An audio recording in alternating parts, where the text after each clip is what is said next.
it used to be that people had, in a sense, I don't know exactly use the right words, but higher capacity than governance system allowed.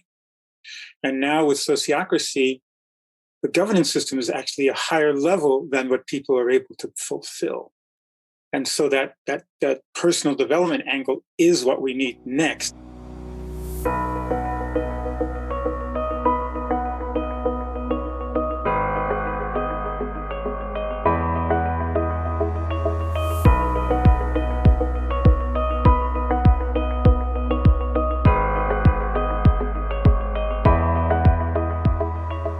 Well, we've come together for a conversation around sociocracy, of course. I know, Ted, you and Lily were in conversation recently, and out of that came the proposition that that might be a good idea.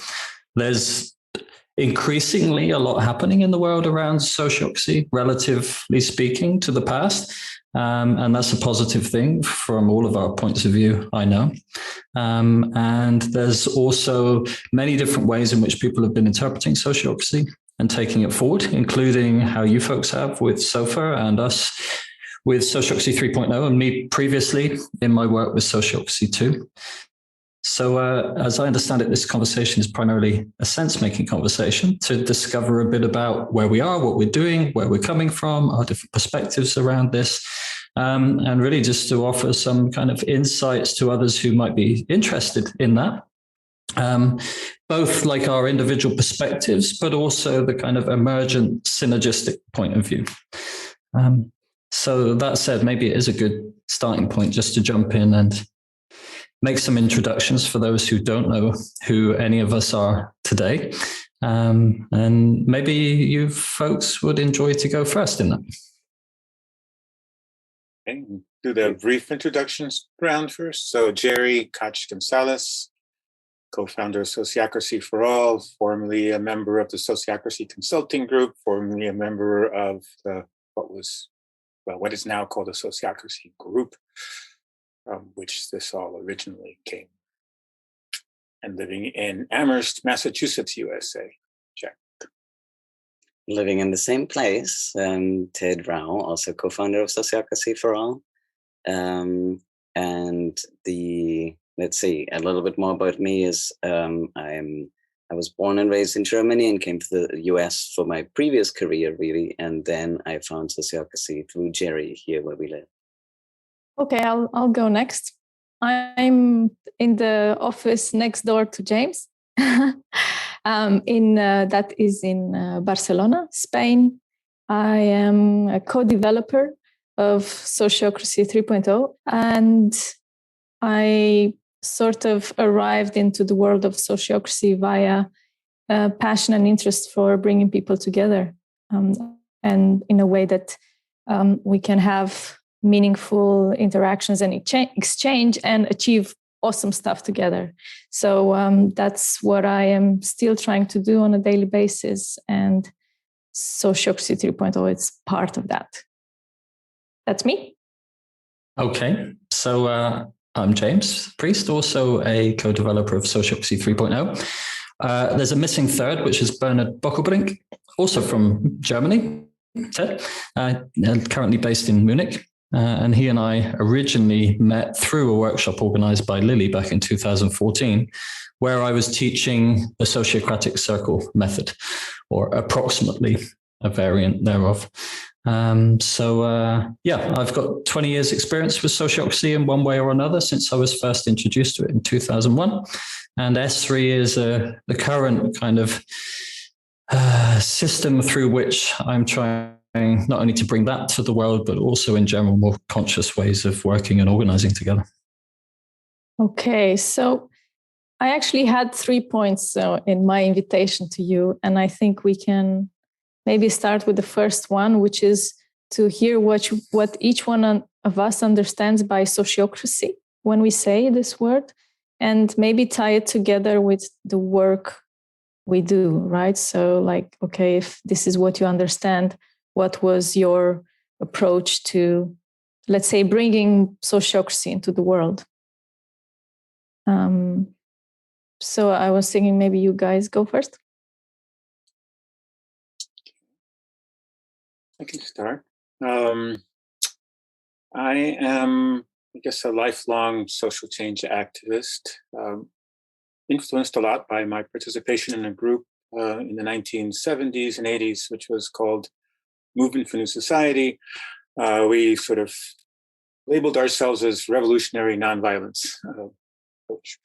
And so we taught consensus. We published Marshall Rosenberg's book on nonviolent communication. So those threads have always been kind of dear to me. Once I moved from that organization into living in this community, I found that, the challenges of consensus came really hard. It was not so hard to do consensus in a highly skilled, highly shared values organization, but co-housing isn't like that.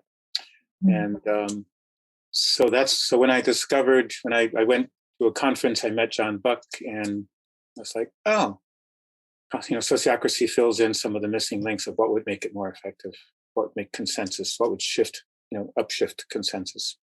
So I immediately fell in love with sociocracy and started almost immediately teaching, which meant I was getting involved with sociocracy. Was in a study group that became the sort of English-speaking division of the sociocracy group. And there's more to tell about the fallout from that. Maybe that's in the second round of conversation. So for me, sociocracy is effective egalitarian governance, change the world so that we are more needs meeting for everyone. In terms of kind of what definition of like the principles or the patterns and so on of sociocracy we follow, we really practice, we aim to be like a big tent in Sociocracy for All.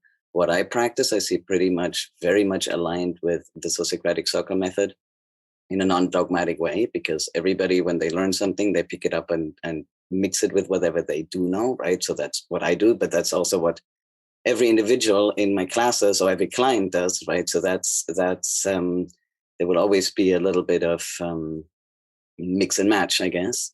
And I'm very comfortable with that. So the basis clearly is Sociocratic Circle Method, as in consent by selection by consent, and then just having the principles of decentralized organizing and linking as a strategy to have information flow and balance the power between groups. That to me is what it boils down to.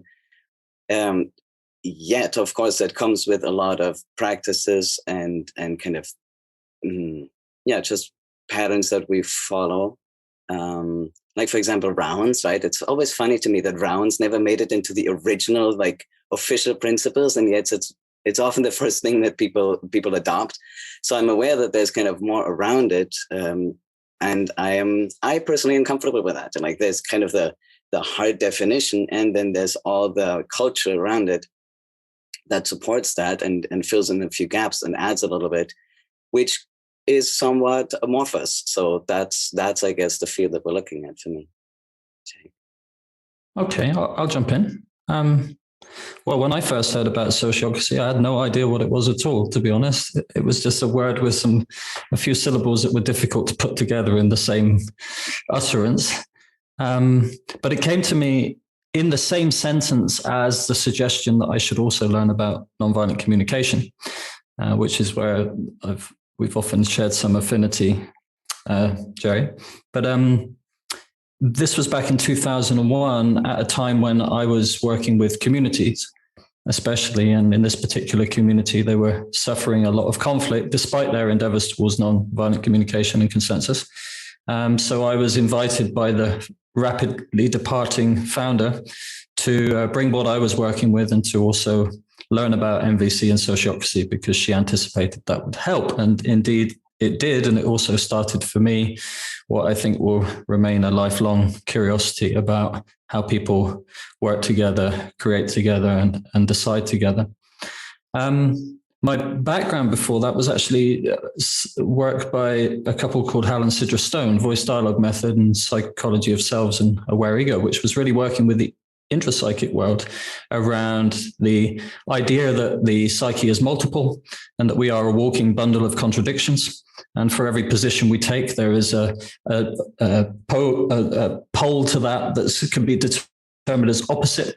And that whilst it might seem convincing to identify with certain positions and project others onto other people, a more integral way of proceeding through life would be to do the work to make conscious of the vulnerabilities beneath our habitual ways of doing things, and kind of reclaim some of those things we project onto the canvas of the world around us to live as a more kind of integrated whole. And when I discovered sociocracy, which at the time was discovering the principles of the Sociocratic Circle Method, it was later I kind of unpacked those things more. I was surprised and excited by the idea that there was a process for decision-making, that through mutual intent, people were agreeing to show up in their diversity of points of view, some of them polarized sometimes, some of them triggering, but rather than fall into a binary position of who's right or wrong, it was inviting, kind of harnessing the essential value distributed amongst these diverse perspectives and this distributed intelligence towards realizing a more kind of synergistic whole. I thought that was absolutely amazing and something that was extremely important and necessary, and believed and still believe that it has a contribution to make in helping us expand ourselves to a kind of scope of consciousness that can start to recognize ourselves in one another and our dependency on each other to navigate complexity. And the fact that throughout our evolutionary journey as a species, that's exactly why we've been cooperating and collaborating together, because life's too complex for us to manage alone. So the last thing on defining sociocracy for me, I do draw a distinction between sociocracy as the idea of rule by the social group, and some of Comte's original ideas that we needed to elevate ourselves beyond a feudal fundamentalist way of viewing the world and take a more empiric and reasonable approach to how we make and evolve agreements together.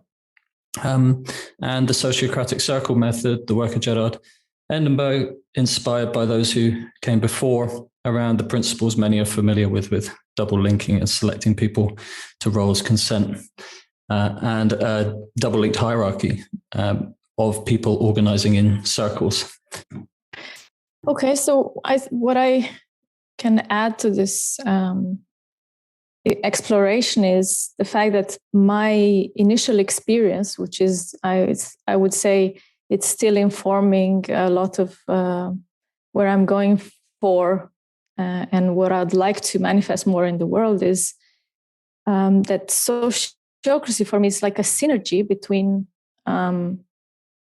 this apparent polarity of creating an environment where people are heard, are listened, respected, included, and on the other side, getting things done, achieving things together, being effective. So that was something I always struggled with in my work. And because I'm definitely striving for both. And for me, sociocracy, when I learned about it, I thought, well, finally, there's something that actually brings these two things together. Mm-hmm. At the same time, the last years, I think my understanding has evolved in the sense that, like, as I learn more about the history and where it's coming from and so on, I understand sociocracy as a system of governance, a way for individuals to make decisions and organize themselves around decision making in a way that includes the perspective of the various people, and particularly those people who are affected by those decisions. And I guess, like James was saying, also draw a distinction between a sort of lens you can put on, or a certain perspective you can develop, a sociocratic perspective, and the particular application or variant, or the way in which it actually manifests in the organizations. And so I did learn about the Sociocratic Circle Method in the beginning, very little. I'm no expert in that. But also I know about holacracy, and I think there is a lot of sociocracy happening in organizations by degree in terms of how much people are involved and so on. But I don't think there is necessarily one way of doing it. So that's what I had to add. Anything anybody wants to build on this?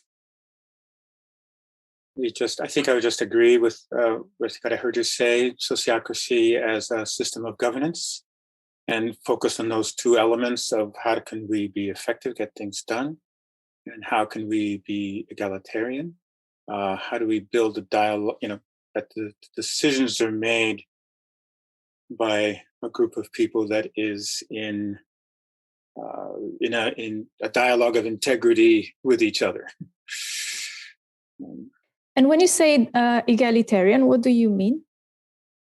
I mean, I take it from kind of Girard's original, I guess, phrase, no one ignored.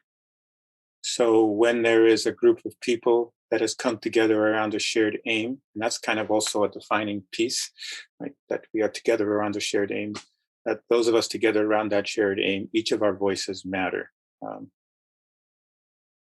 The importance of listening to each other and trying to make some sense of listening to each other and what that means about how do we most effectively move forward with the intention to move forward, and not, one of the differences again for me around consensus versus consent is we're looking of what's safe enough to try, what gives us a chance to experiment, and learn from that experiment instead of waiting for the perfect answer, or the one that everyone agrees to, absolutely as their preference. That's an interesting point. I'd be curious to drill in a bit more and get your perspective on this as well. So when we talk about egalitarian, if I read the Oxford Dictionary definition here, it says believing in or based on the principle that all people are equal and deserve equal rights and opportunities. And as a noun, it's a person who advocates or supports the principle of equality for all people. And in the English language, for example, we have these words, equality and equivalence. And I make quite a big deal of distinguishing between the two. In other languages, like Swedish, for example, they only have one word for both. And I see some problems in that. And the reason I see problems in it is because we are profoundly unequal as human beings, in terms of the context we find ourselves in, the color of our skin, our gender in a certain environment, and so on and so forth. Regardless of our evaluative opinions around that, people have more or less power to influence in different contexts at different times. And for me, this is why equivalence, people being able to make or at least to influence decisions that affect them on the basis of a reason to do so, is so fundamentally important, because it gets around that fact that we have more or less power to influence in certain contexts. And the last thing, to frame that point even more, if we look at what Endenberg brought with his ideas around moving beyond consensus toward consent, he came up with the concept, whether it was more or less intentional, I'm unsure, but shifting supremacy from an individual or a group of people.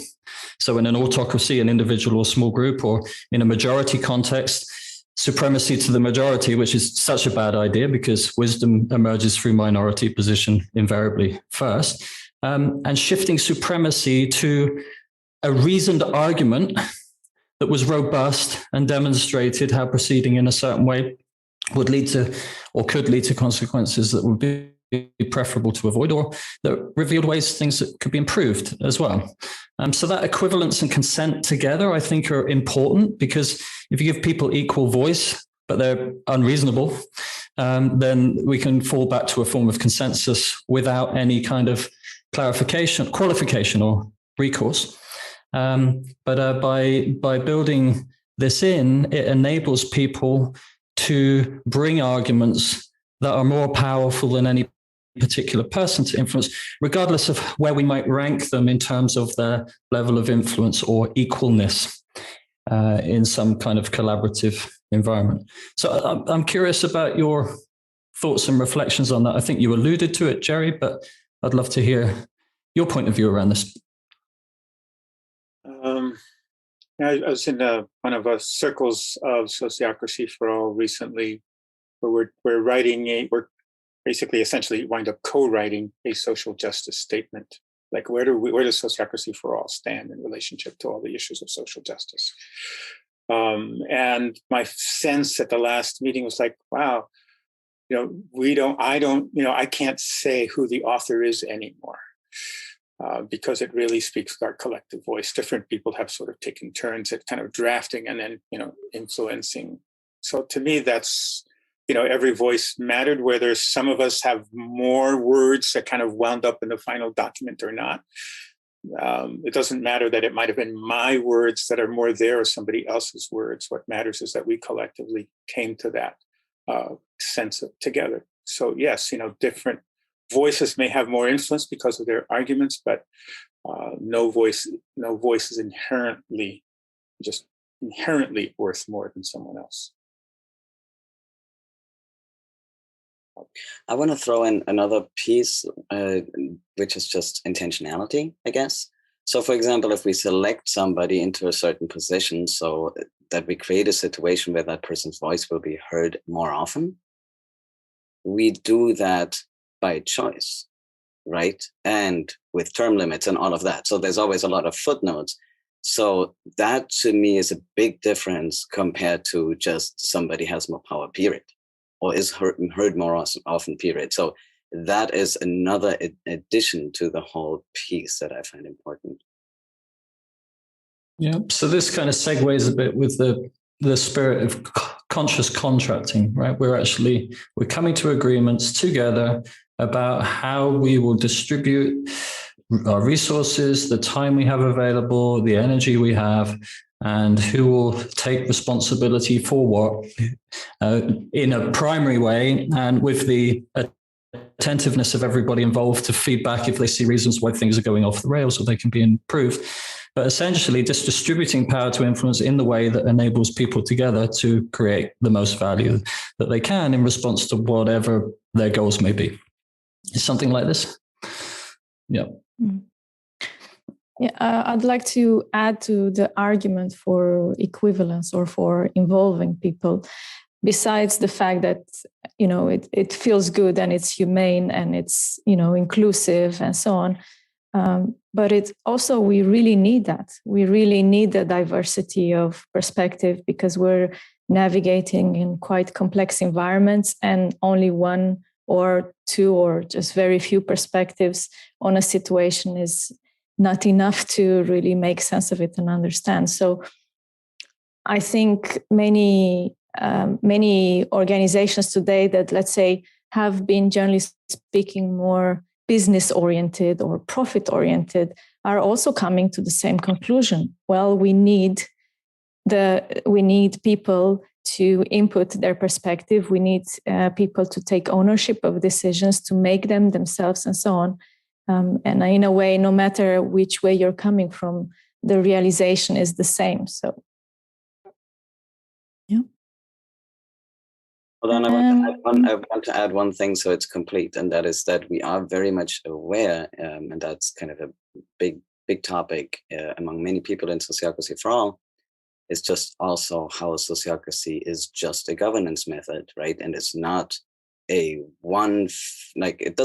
not a one fix for oppression and all of that. So because both the pain and the history and all of that and the inequality that it has produced and so on is still around and is not going to be fixed by governance only. Like sociocracy is not going to change, like ownership models and so on unless people go there. And it doesn't change bias and all of that. So all of that doesn't disappear. So it's just, I guess I always struggle with kind of a too optimistic view on, we just make everybody equals, oppression is gone. And that's not how we see it. So it needs some additional work and so on. And I guess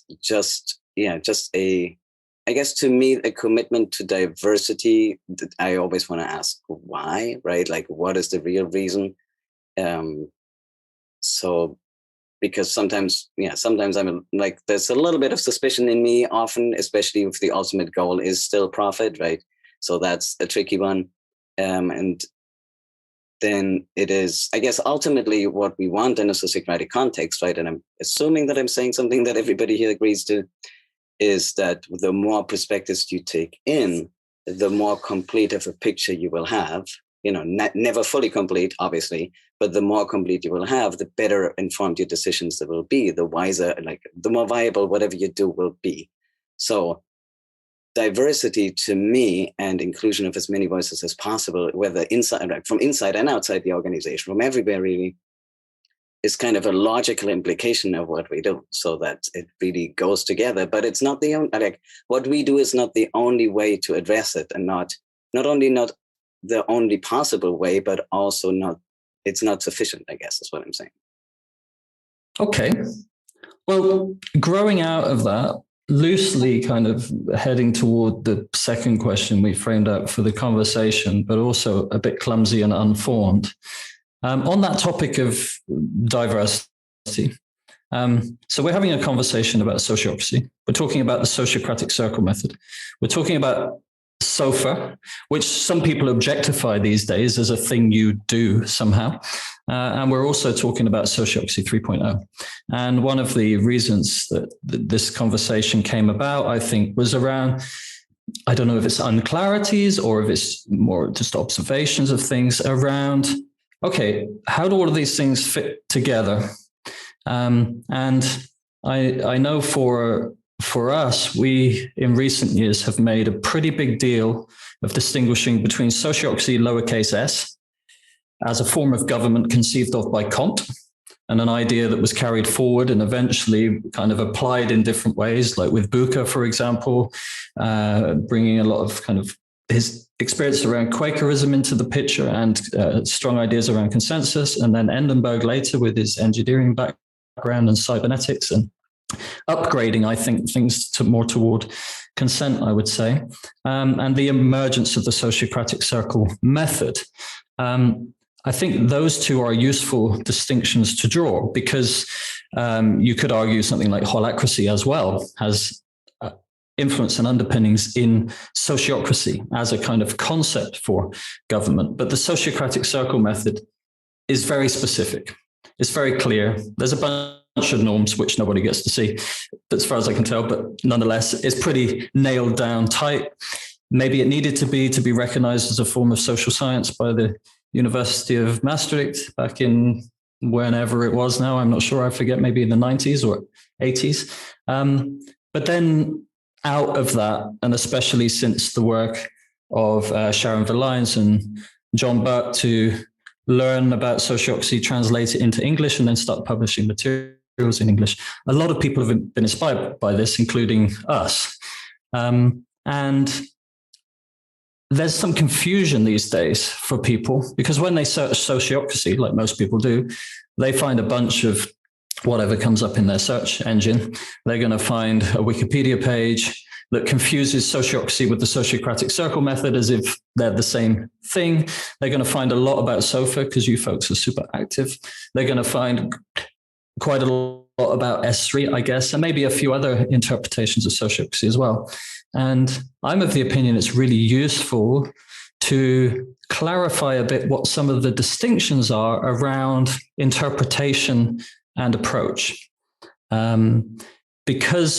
Precisely because different contexts require different needs, different people are more open to different language and different presentation and so on. But an unfortunate outcome of that would be for some kind of perception of divisiveness, and polarization between different approaches.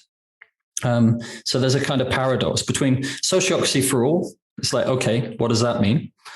Yeah, do you have thorough literature on some elements of S3 in what you're presenting to people, or is it more your specific approach, or is your approach and the Sociocratic Circle Method for us the same? I think in the future, if sociocracy continues to gain traction, as I think we all hope it does, then having some clarity around this would be helpful. So I don't have a more precise question than that, but I'm just kind of laying out the landscape. And I'd love to jump into that a bit, unpack it, understand a bit about our different intentions. And what do we tell people when they say, well, I'm a bit confused. There's all these soci things, like, where do I go? What do I turn to? What are you guys up to anyway? Do you talk to each other? What's going on? Yeah. So what's going on? What do we say to people? basically, I guess, first of all, what I think of the Sociocratic Circle Method is that's what we teach in general. That's what Many Voices, One Song is basically just a rewrite of the Sociocratic Circle Method norms. What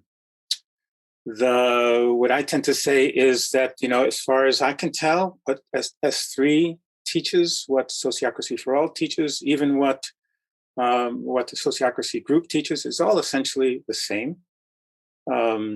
There is kind of flavor differences in how people approach the teaching, just in how it's taught or the attitude in which it's taught.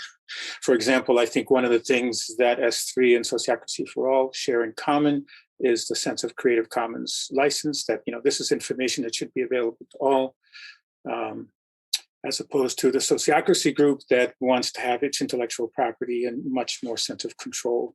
And so the TSG, they're focused on the certified trainers, like that's the centerpiece. Whereas I think what S3 and Sociocracy For All share in common is, okay, we want this information dispersed as widely as possible, as quickly as possible. Yes, with as much quality as possible, but we're not going to be limiting the sharing of information. So there's other ways of practice that TSG is different from us. They tend to focus on territories where their certified trainers kind of manage their territory, and we don't have territory. And I assume you don't have territory. You don't own territories. And we're much more, in a sense, open, flexible about how we, how do you best apply. There isn't a simple, rigid way to apply sociocracy, which sometimes we label TSG as doing that. So it's like, okay, what's going to work? What can we do now? What can we do here? What's the small thing that we can do? What's the big thing we can do? It all depends upon the individual organization and how we engage with it and what they're open to at the moment. Yes, how I explain it is typically very similar in that I see every individual's practice, like I always say, there's basically a bell curve, right? There's bell curve for each of them. And to me, I'm more curious about the overlap, because to me, the differences don't justify the level of fragmentation that we see. So that's typically the first thing that I say. In terms of what SoFA does, I think there's a little bit of a misunderstanding between us, because SoFA is not a sociocracy brand, it's an organization. So, and Jerry and I are founders, and I'm leader of Content Circle, for example. But we have a lot of people in paid roles, tons of volunteers that are all producing things, and we don't walk around policing that. So, for example, we have people, especially in our Spanish-speaking division, but also in the English-speaking division and in other languages, that see themselves as S3 trainers or practitioners. And that's totally fine, because there's so much diversity of approaches. And as I said earlier, everybody combines it with something, right? Whoever they are, whatever they've done in their lives, they combine sociocracy with that, make it their own, and then teach from there, which to me is perfect. So we don't try to limit that. So we try to basically, what Sociocracy For All tries to do and is doing, I would say, is we bring people together who care about sociocracy as kind of the shared, lowercase sociocracy, as something that they're excited about and that fits into whatever they're doing and whatever they care about. And we all learn better if practitioners, consultants, trainers, and everybody else who's enthusiastic about it and gets together and shares things. And that's what sociocracy is. So we're basically like a melting pot for people who care about this stuff and are in some way, aligned with it in their practice. And then we turn around and make things accessible for people so that they can find it and find a place in it and find whatever they need in it. So we are very much an organization, and that's what we do. And I know I've heard it here and there, and it always scares me a little bit when people say, like, use Many Voices, One Song sort of as a gospel, or use like the SoFA way, because I'm not even sure what that's supposed to mean. Like, I don't know what that means. So if people think they know what that means, it's probably more projection than anything else. There's Ted's way of doing things, and Jerry and I disagree on things, that we do differently or teach differently. So there is not that nobody walks around policing it. And actually the IP, the intellectual property in SoFA, is kind of held in SOCO. So that's not me or Jerry. Sociocracy For All has really evolved as an organization and is now pretty securely, like the domains are all pretty securely held now in a collective. I would just add to that, no one comes to us, no one works with Sociocracy For All who's coming from S3 experience and gets told, oh, you can't do that here. That's not the SoFA way. We've not experienced any contradiction. In fact, I'd say we like, and we've kind of absorbing some of the language, like drivers, intentions. We didn't start off with that language, but we're certainly absorbing it more because, hey, it makes sense, it works. We like it. So we don't make that much of a distinction between us. We do make a distinction with holacracy, even though, again, there's some things from holacracy that we like. There's more of attention to roles that we have not as historically as much done, and there's some value to that. Not as far as they would go, but but we do see value in some of what we get from what we absorb from holacracy. I was thinking, well, actually, there, in a way, it is quite similar to what we're doing, and at the same time, there is a certain perspective that is different. So maybe I can just jump in on that one, right? Because I think everything you said so far is I resonate, and I think it fits very much with the intention behind S3 as well. I think one particular point I want to jump in is the fact that Sociocracy 3.0 is not a system, and it's not a method, and it doesn't say you should put together your organization in this particular way or in these particular options that, I guess no, in this particular way, right? With the 4 different principles and so on. And what we are trying to bring into the world is it's something that comes before that in a way, and we're presenting these individual pieces of the puzzle that people can put together in a different way, which is that you need to take an iterative and incremental approach to how you develop as an organization. And you need to start where you are and pull in different things that you need, like you were mentioning, Jerry, right? And then adapt them and evolve them as you go. So besides the elements that have to do with governance from S3, there are also a lot of elements that have to do with how we do our operations, right? It also has to do with how we create a culture together where that is collaborative, and many other aspects.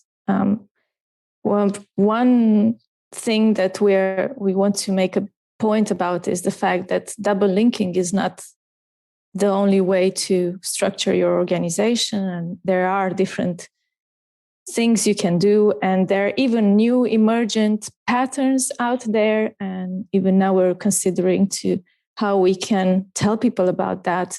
So it's much more taking this approach of sociocracy as the perspective we want people to develop, agility, or as a perspective, as an approach to how you do things, and then looking at what is out there that has been useful to organizations that you can sort of get inspired by, at least. So adaptation is essential as well. So that's one point, I guess. Okay, perhaps one thing I wanted to add on the back of the three of you now.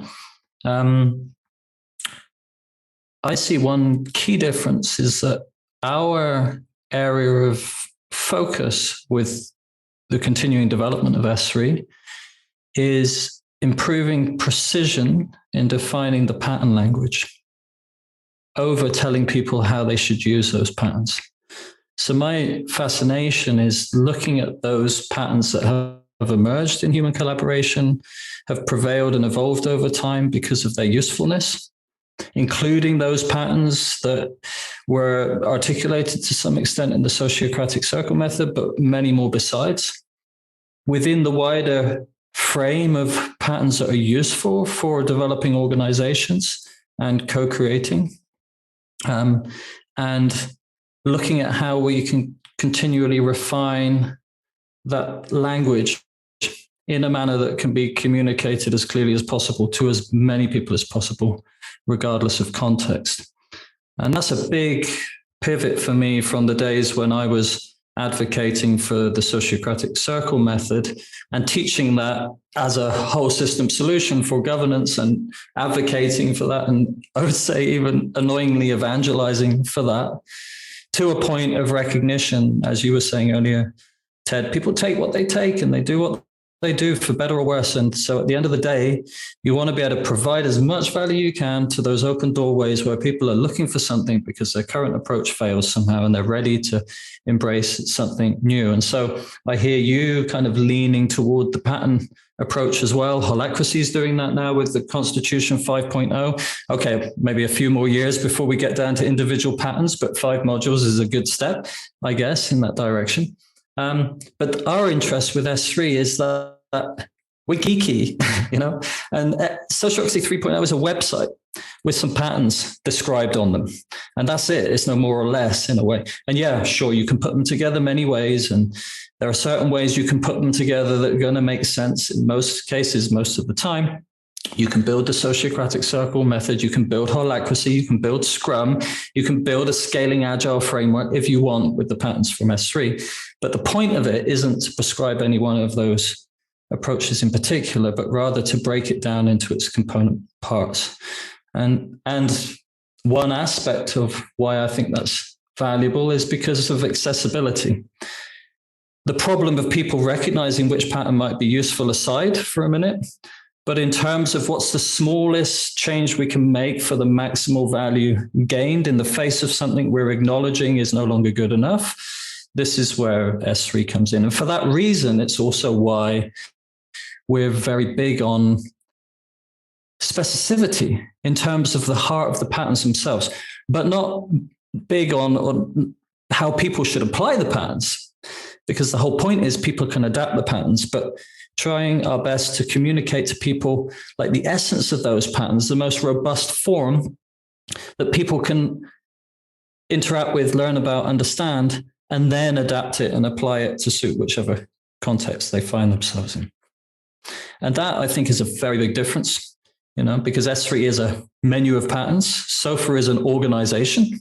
The Sociocratic Circle Method is a methodology that we share passion around, but we're definitely kind of focusing our energy on quite different outcomes, I think.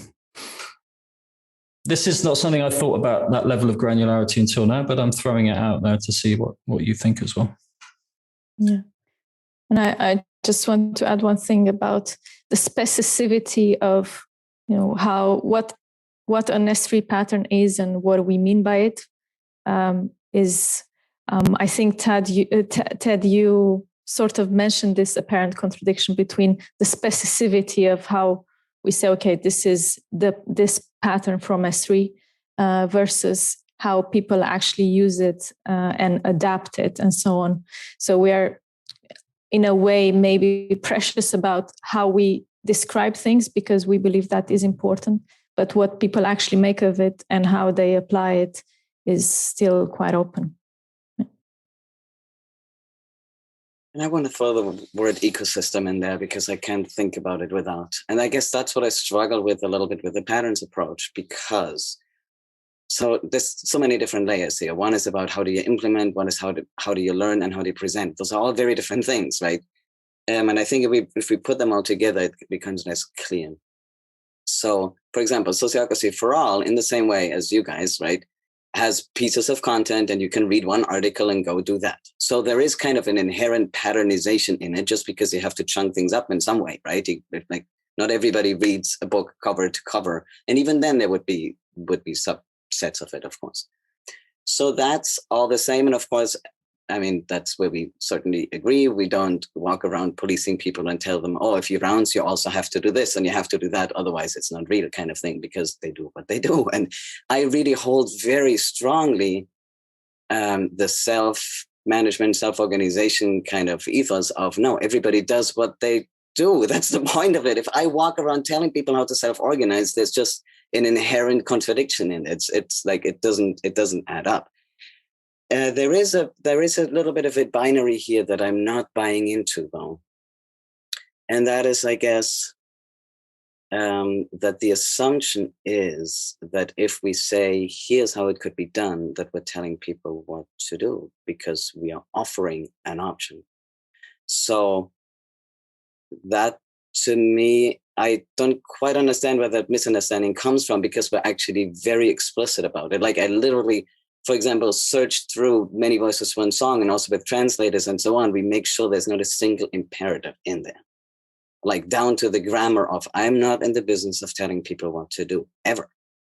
If I'm a consultant, for example, right, then it's a little bit of a different relationship, because I'm more responsible than if I'm just putting out content, and because kind of people are on their own. So then I might be pushy about things that I believe work and don't work. But other than that, people are free to choose whatever they choose. Yet, there isn't kind of an ecosystem kind of view of sociocracy, right? Some pieces make more sense if you combine them with other pieces, because they're mutually beneficial. And that's what strikes me as so brilliant about SCM, that everything fits together. So whenever somebody takes out a piece, like, for example, let's say we have an organization that shies away from doing performance reviews, role reviews, whatever, then it's not that it's not sociocracy. Plus, I don't care about whether it is or isn't. That's not so much the point. The point is it's not going to flow as neatly anymore. So it's just sad, I guess, right? So that's where I'm coming from. I guess patterns, to me, break it down to a level sometimes that is not as alive as the interplay between them. So for me, it's what happens when you combine the things that is exciting. So I don't quite know I guess I'm very curious what you would say in response to that, because to me, that's just such an immense loss. I just want to say one thing, and you can pick up on the rest, James, which is that I totally understand that this, you're telling people, well, this is what you could do, and these are the options and so on. And despite that, people still see it as an imperative. And I want to say this because it's the same with S3, even though we made it in a way much more explicit than you guys are doing it. I think simply through, what we tell S3 is, right? And the approach we have. And still, so often, people ask us, but in this case, what do you do? What does Sociocracy 3.0 says you should do in this particular situation? Or, so, and I want to be like, I'm again and again coming back to this point where I realize, well, actually, this is not an easy thing to dismantle in terms of how we navigate into the world, because, we need, in a way, this sense of like, this is the way to do it. And then I know what's right and what's wrong or what's different. And I think one of the challenges we're having is to help people learn that whenever they ask this question, what do you do in this particular situation? The answer is, well, are the options you have or your habitual way of doing it, is it good enough the way you do it? If it is good enough, then just continue. And if it's not, okay, let's look at some options you have. So that's one element. James? Yeah, well, as an ex-SCM evangelist, I what might have seemed like a good idea to me back then versus what people actually do and what happens. These are two different things. And in the end, I swayed towards being more honest with myself about what people actually do. And in the beginning, that was more just like arising as a frustration around why don't people see the value of putting these things together, because it's just so useful. But actually, honestly, when I look today, I'm so impressed by people. I'm so impressed by the myriad of creative ways that people have developed to be able to work and create value together. And for all the dysfunction, it's easy because we remember the problems and not the things to celebrate. But there's so many awesome things that people do on a daily basis, either because they learned that for themselves, they inherited it from those that came before, but by whatever means, there's a lot that works already. And one of the problems I've seen in my time working with organizations is these kind of forced implementations of whatever it is. It doesn't have to be SCM. It can be a Scrum implementation or a safe implementation. It can be extremely disruptive and arguably often generates a lot, if not more waste than value that it creates in many cases. And I think that's important to look at and to ask the question why. And for me, one of the answers to that question is simply that it overlooks all the value that exists currently in the way that things are done. It underestimates the enormity of time required for unlearning things to learn something new. It underestimates the resistance that people will have when something doesn't make sense to them, because they don't understand the reason why it's being changed, or worse, they've come to the conclusion that it makes things worse rather than better. And so by coming with a kind of bundle of patterns from the start as a proposition to implement those together will be appealing to a minority of people some of the time. But on the whole, I don't think that fits with the time and energy and resources we have available as people. And by looking at organizations in terms of what do we celebrate, what works, where are the areas of greatest need, what's a priority right now, what can we respond to first, what do we anticipate might be some of the consequences, bearing in mind there's a myriad of unknown unknowns. So, but some of the consequences of this that might be worthwhile considering in advance too, and then taking an iterative and incremental approach to change, introducing whatever specific change, element of change we're bringing is a smart way to go, because every action has a myriad of consequences, many of them unpredictable, and some of them useful, but others profoundly unuseful. And so this step-by-step change, I think, step-by-step approach to change is a good way to go. And the last thing I would say on this is just my own realization of some of the limitations of the Sociocratic Circle Method in the way it's prescribed. You know, if you go by the book, every team has to become a circle.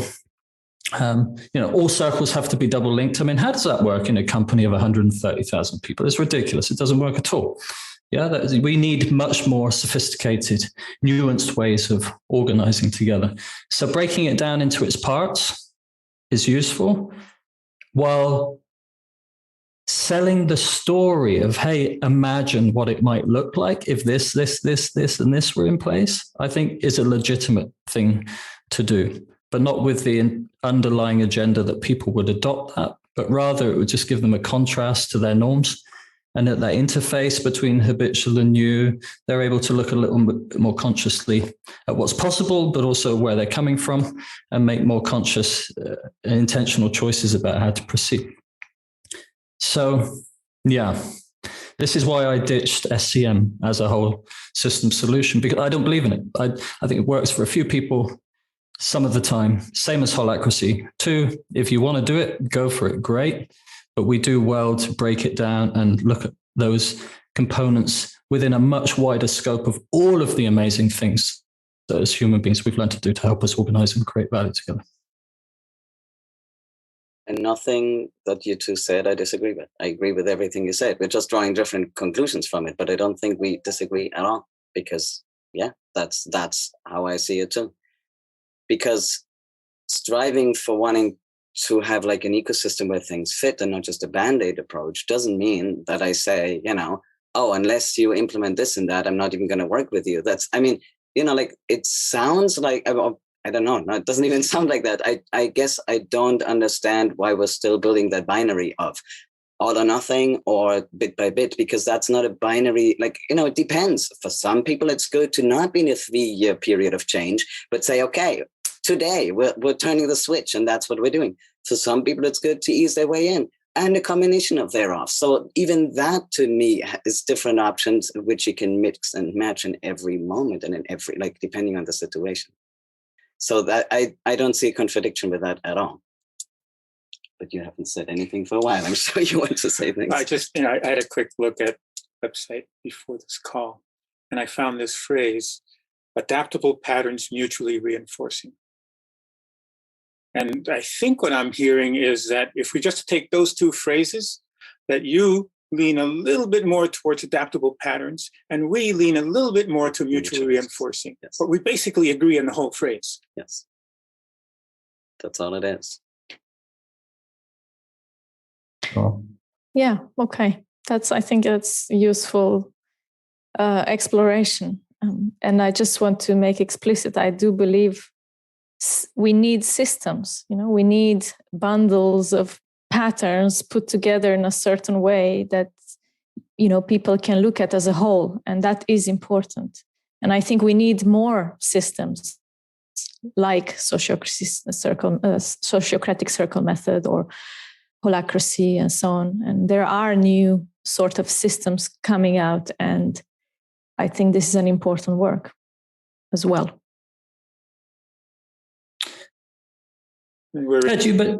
Jerry, please, after you. I think I'm just piggybacking on what Lily said. We're influenced by whatever we're hearing. There's pro-social, there's theory U, there's dragon dreaming, there's nonviolent communication. All these things are, they're sweeping through us in various ways, and we're picking up stuff from all of that. And that makes sense to me. There's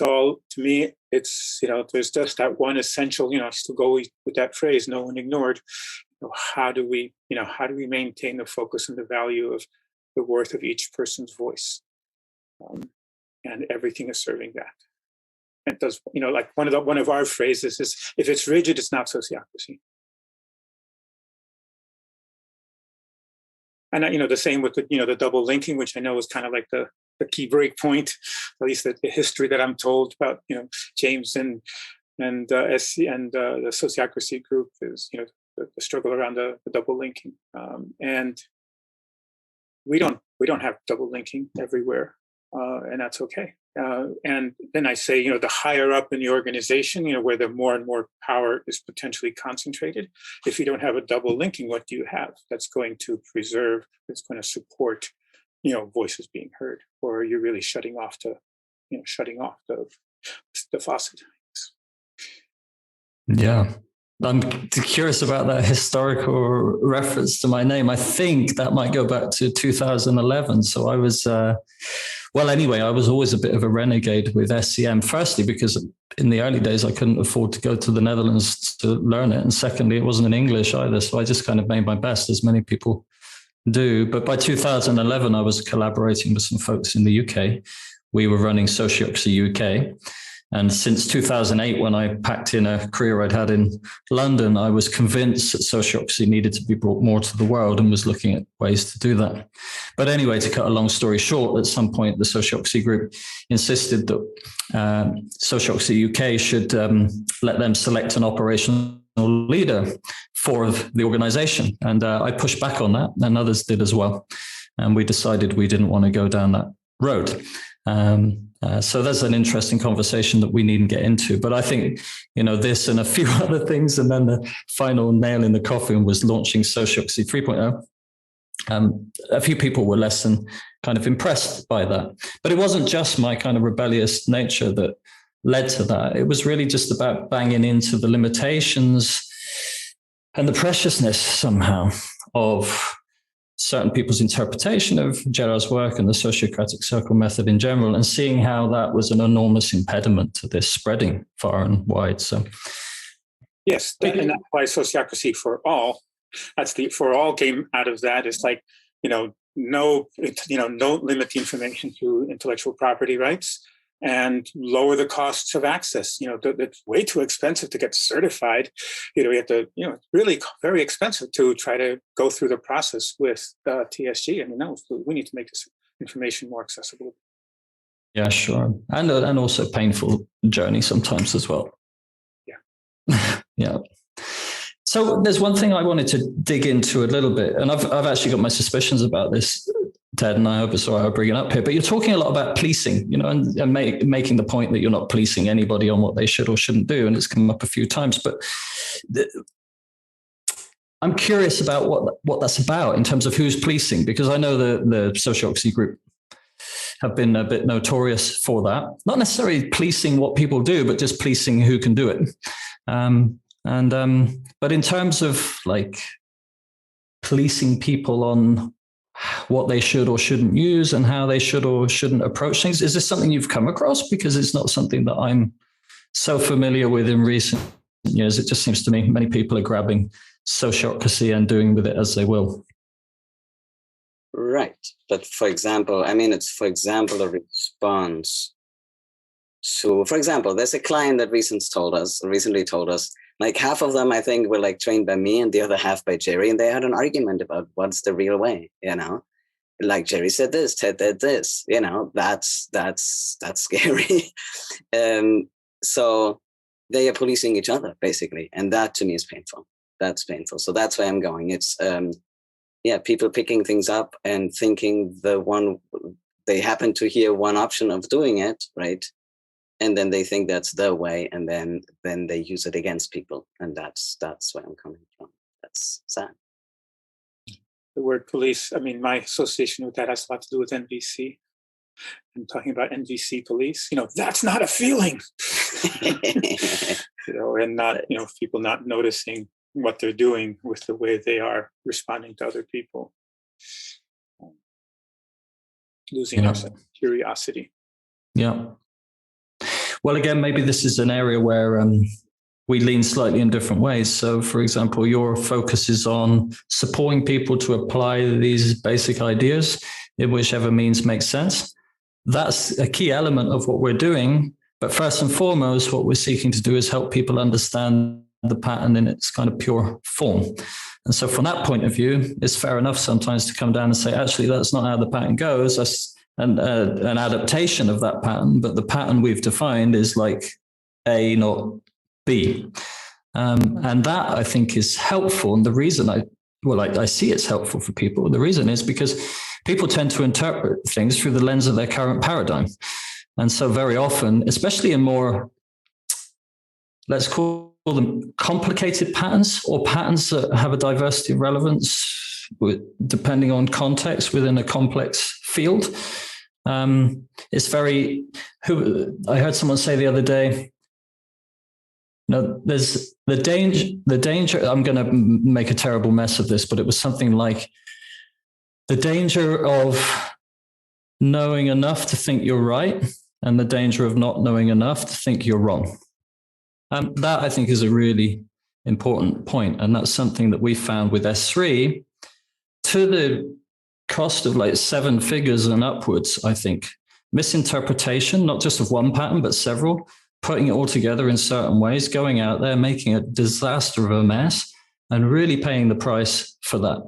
And a lot of that was avoidable with a little bit more dedicated focus on understanding a few things more clearly before messing around on the under the hood, and trying variants and applying things in different ways. So to look to the yin in the yang and the yang in the yin, I do think that there's also an element of, well, that question you said about how do you implement, present, and teach. It's like, how can we help people to understand the essence of these things in a clear enough way that when they do go out there synergizing it with other things, they're not going to do so kind of standing on one leg somehow and with some misunderstandings that are going to lead to making things worse rather than better. Yeah. And one conclusion that the problem is, of course, that's a familiar problem, right? That tension between there is sort of a way that works and a way that's messing around with it. And one is, and I experience the helplessness sometimes of that, it's like, oh, gee, if you just, anyway, if you just did this one thing, to me, what I do with that is, yes, of course, clarity of concepts and descriptions is important, of course, because that's how people learn if they go to a website, right? That makes a ton of sense. Same for delivery and training. To me, what I do with that, though, is that I would like to add community, like the community of practitioners, the community, like what network do they tap into where some of those things would just surface and they kind of, like the edges kind of that get smoothed out in the community with other people.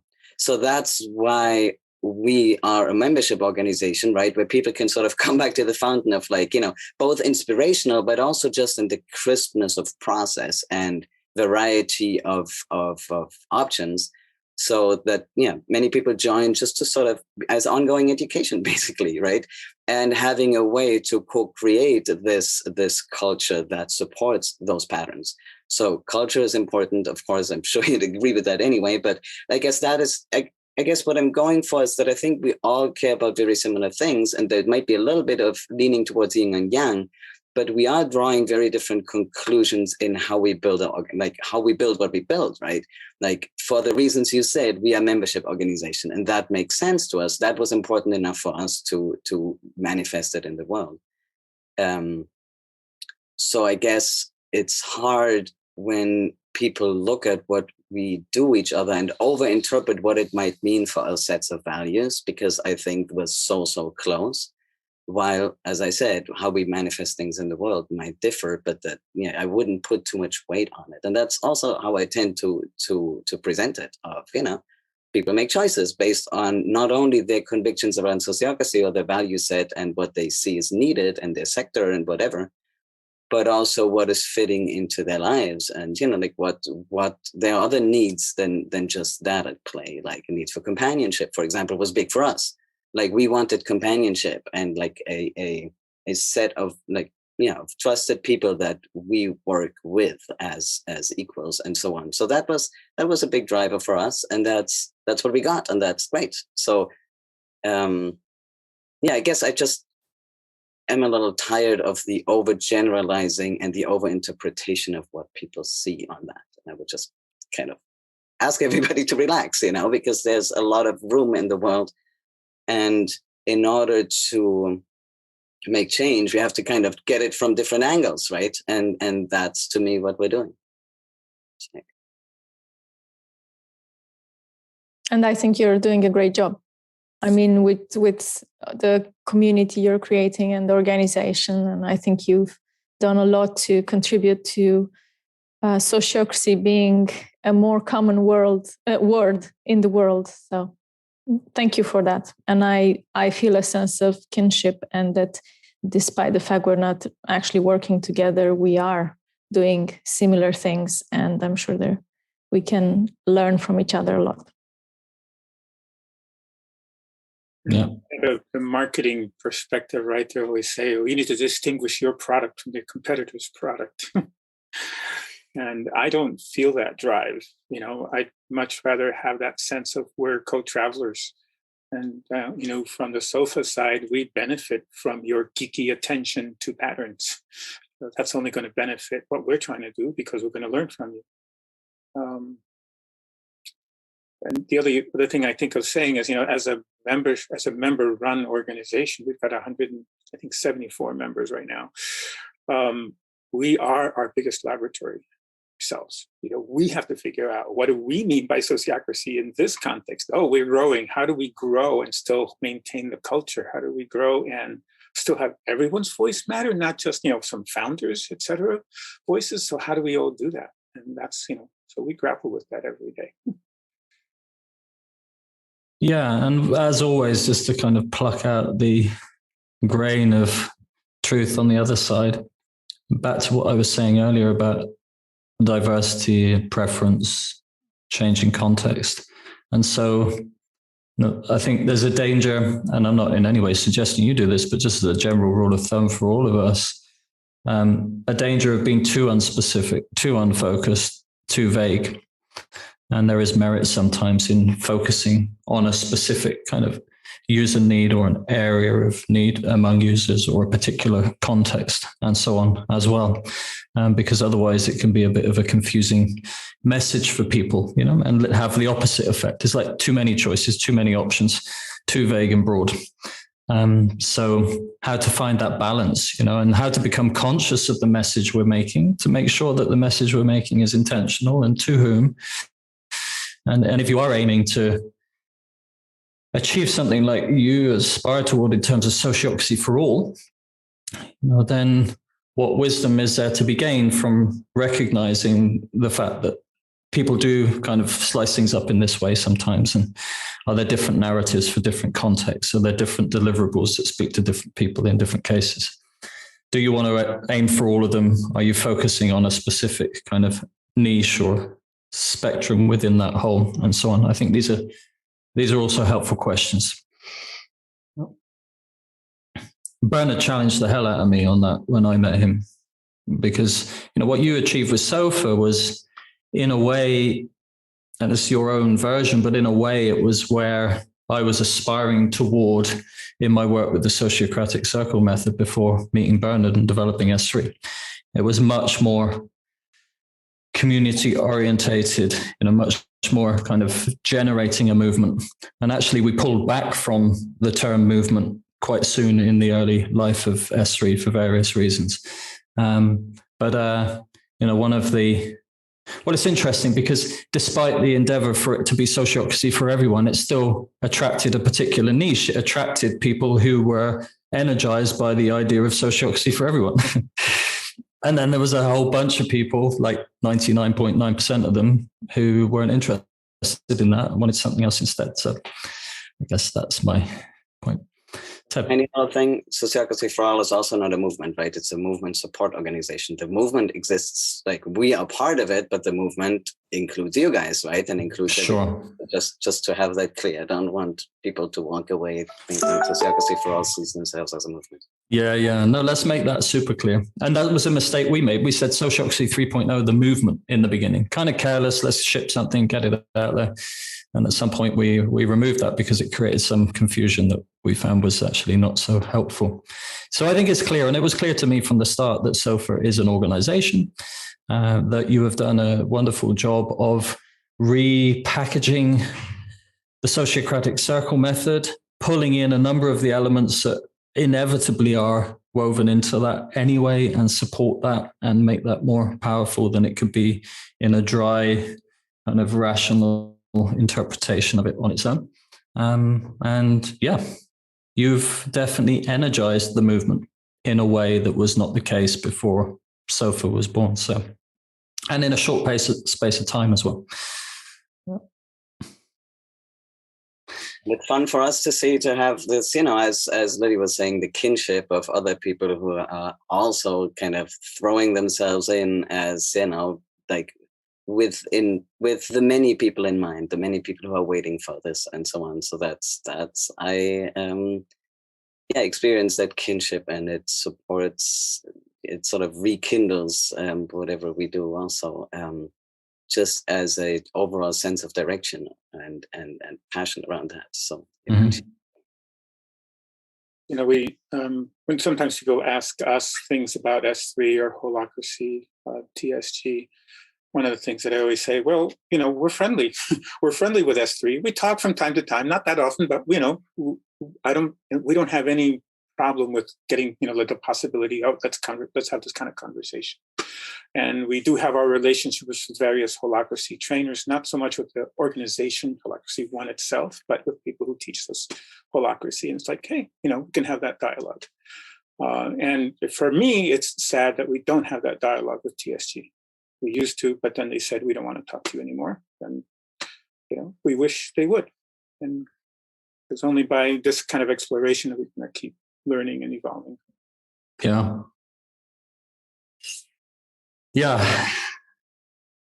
Well, the last thing I wanted to say on this was just, for me, when I kind of zoom out from this whole conversation, the movement is about human beings awakening to not only the potential, but the necessity of developing more sophisticated ways of interacting with each other and with the world. And so I see in that sense the concept of sociocracy as a stepping stone in that direction, but it's a means to an end, and the end in itself is us working more consciously together, us welcoming future generations into a world where they are immersed in the more sophisticated, sensitive, conscious, intentional mannerisms of the people who are parenting them and bringing them up in the world. And I think that by whatever means that can happen, then we should invest energy into those areas that are meaningful for us. And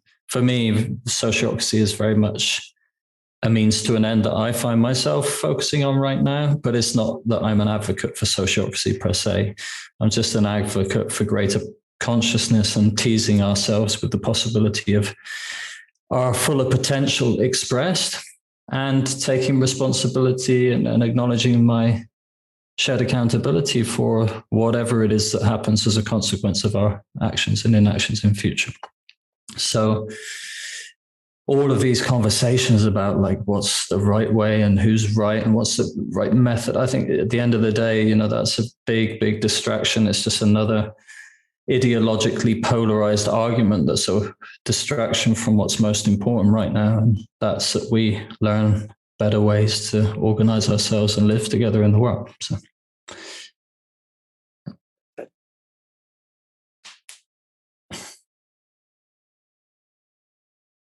And I immediately want to bring the other side, which is that these even ideologies and methods and systems, or whatever, however you want to call them, they are like a portal through which new perspectives can be born. There's I remember some years ago when I was quite in the beginning of the journey with S3, I told James once, what I'm interested in is personal development, because I think this is actually the thing that is needed for things to change on a wider scale. And I was in a way a bit frustrated because I thought it's a bit of a distraction, all this sociocracy thing, and how you prioritize the work. And anyway, so for parts of me that was and still is not so important. And I do still hold on to that answer you gave me, James, which was, well, you need to have a foot in the door, nobody will consider just personal development. I mean, not nobody, I'm sorry, that was an exaggeration. But when personal development is tied together with other things that people value and it matters for them, it's more likely that they will kind of turn around and look at themselves as well. And I think that's still with me and why I'm doing the work I do. Those were my last words, I think. And I'll add one more last word, and that's just zooming out all the way. It's interesting how people within organizations tend to sometimes fall into these polarities of things. And the same things happen on inter-organizational level, right? So in a way, what we see in the perception from the outside of SoFA versus S3 and all of that is exactly what we're up against, right? It's just the same thing on a higher level of, please do not go down the drain of easy answer. There are no easy answers. You can't, put this into a table of they do this, they do that, and they do this, they do that. Things are complex, right? And so, and things change over time and so on, because in 3 years, we might have this conversation, everything looks very different. Who knows, right? Because we'll all evolve in some way. So it's just the complexity that expresses itself or manifests in those different ways. And I just encourage everybody to not go to easy answers and really sit with, there is no perfect, this is how it clicks together forever kind of answer. Any wise departing words from you, Jerry? I was just top that. Yeah, no, well, one little bit I'll say. We had a conversation a while ago talking about it used to be that people had, in a sense, I don't know exactly use the right words, but higher capacity than governance system allowed. And now with sociocracy, the governance system is actually a higher level than what people are able to fulfill. And so that personal development angle is what we need next in order to make sociocracy work better. Yes. Because we're not, how do we then still in a circle talk to each other? Despite we doing rounds and all the other artifacts that support equality or equivalence, how do we fulfill that? So that's our challenge. And how to catalyze that at scale. Yeah. Mm-hmm. Because we're in a moment when waiting for each individual alone might not be enough. Yeah. Yeah. That's a whole nother conversation that we might benefit from having. That's true. Because we're, in particular, trying to think a lot about, the platform cooperative ideas, or what's the relationship of one to many, essentially, basically the catalyzation question. So, next one. Sweet. Okay, folks. Complete? Complete? Yeah, I think so. Thank you so much. It was really a pleasure. Yeah. I wish you a wonderful day that's starting there. And I wish you well with everything you're up to. Thanks, as always, for your contribution to the world, and see you sometime. Yes, thanks to you.